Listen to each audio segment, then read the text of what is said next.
নমস্কার, আপনারা দেখছেন ভিশন প্লাস নিউজ, সঙ্গে রয়েছে আমি দিশা। সে একেবারে অভিনব বিক্ষোভ, কিন্তু এই অভিনব বিক্ষোভে কিছুটা বামেদের পথ অনুসরণ করতেই দেখা গেল বিজেপিকে। দেখতে পাওয়া যাচ্ছে টানা কদিন বৃষ্টির জেরে রাস্তায় যে জল জমেছে, সেই জলে একেবারে সাঁতার কেটে বিক্ষোভ প্রদর্শন করছেন চাকদার বিজেপি বিধায়ক। দেখতে পাওয়া গেল সেই নোংরা জমা জলে একেবারে হাফুস হুফুস করে স্নান করে বিক্ষোভ প্রদর্শন করছেন চাকদার বিজেপি বিধায়ক।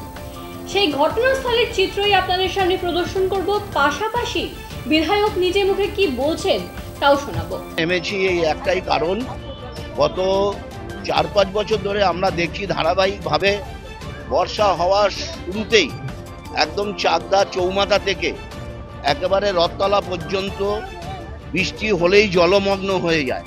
ফলে মানুষের খুব অসুবিধা হয়। ফলে মানুষ এখান থেকে জল যে যন্ত্রণা, সেই যন্ত্রণায় ভোগে প্রায় 5-6 মাস ধরে।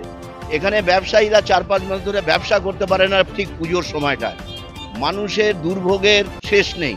এখানে অটো রিক্সা থেকে শুরু করে, গাড়ি থেকে শুরু করে, বাস থেকে শুরু করে জলে ডুবে যায়। এমনকি এমন খানাখন্দ রয়েছে, কখনো কখনো অটো সাইকেল উল্টে যাচ্ছে। ফলে এই রাস্তা যাতে দ্রুত মেরামত করা হয়, সংস্কার করা হয়, জল নিষ্কাশনের ব্যবস্থা করা হয়, তার জন্য আমরা প্রশাসনের দৃষ্টি আকর্ষণ করার জন্যই আমরা পথে নেমেছি। 2 বছর আগেও আমরা নৌকা নিয়ে, জাল নিয়ে আমরা এই প্রতিবাদ করেছি, কিন্তু কোনো সুরাহা সরকার করতে পারেনি। সেই জন্য আমরা আমাদের আন্দোলনের যে গতি, সেই গতি আমরা বাড়াতে চাইছি।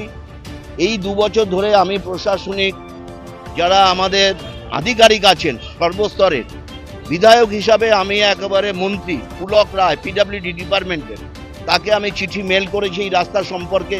তার সঙ্গে সরাসরি দেখা করেছি, তার কাছে হার্ড কপি চিঠি দিয়েছি। তিনি প্রতিশ্রুতি দিয়েছেন বিষয়টা দেখবেন। এছাড়াও ডিএম থেকে শুরু করে, এসডিও থেকে শুরু করে, বিডিও, পঞ্চায়েত সমিতির সভাপতি, পৌরসভার চেয়ারম্যান, এমনকি PWD chief engineer, PWD executive engineer, প্রত্যেকের সাথে আমি যোগাযোগ করেছি অবিলম্বে এই রাস্তা করার জন্য। এরা গত বছর বলেছিল যে এই পুজোর আগে রাস্তাটা হয়ে যাবে। একটা প্ল্যান এস্টিমেটও করে পাঠিয়েছি আমি জানি, কিন্তু সেই প্ল্যান এস্টিমেট এক্সিকিউটিভ ইঞ্জিনিয়ারের দপ্তরে পড়ে আছে। আমি সেখানে খবর নিয়েছি যে টাকার অঙ্ক এটার জন্য এস্টিমেট করা হয়েছে, পিডব্লিউডি দপ্তর যা বলছে এটা এখন ফিনান্সে যাবে। ফিনান্সের কনকারেন্স পাওয়ার পর তারপরে আমরা এটা টেন্ডার প্রসেস করব। ফলে এটা একটা সময় সাপেক্ষ ব্যাপার। ফলে আমার যা মনে হয়েছে, আন্দোলনের গতি না বাড়ালে এই রাস্তা হবে না, কারণ ফিনান্সে এই ফাইল পড়ে থাকবে মাসের পর মাস। ফলে যে অঙ্কের টাকা এই রাস্তার জন্য ধরা হয়েছে, সেটা ফিনান্স দেবে কিনা সেটা নিয়েও সন্দেহ আছে আমার। ফলে গতবার এরা চিঠি দিয়েছিল, এখানকার যারা হকার আছে, এখানকার যারা আনঅথরাইজ পার্সন দোকান নিয়ে বসে আছে, এবং সেটা সিপিএমের আমলে সিপিএম বসিয়েছিল। ফলে তাদেরকে তড়িঘড়ি করে প্রশাসন থেকে চিঠি দিয়ে দেওয়া হলো যে এদেরকে উঠে যেতে হবে। এই যে ঢপবাজি চলছে, ঢপবাজিটা বন্ধ করে আসল কাজটা করতে হবে। বিরোধী বিধায়ক হিসাবে, বিরোধী দল বিজেপি হিসাবে আমরা আন্দোলনের পথই বেছে নিয়েছি। আন্দোলনের মধ্যে দিয়েই এই রাস্তার সংস্কার আমরা করাবো।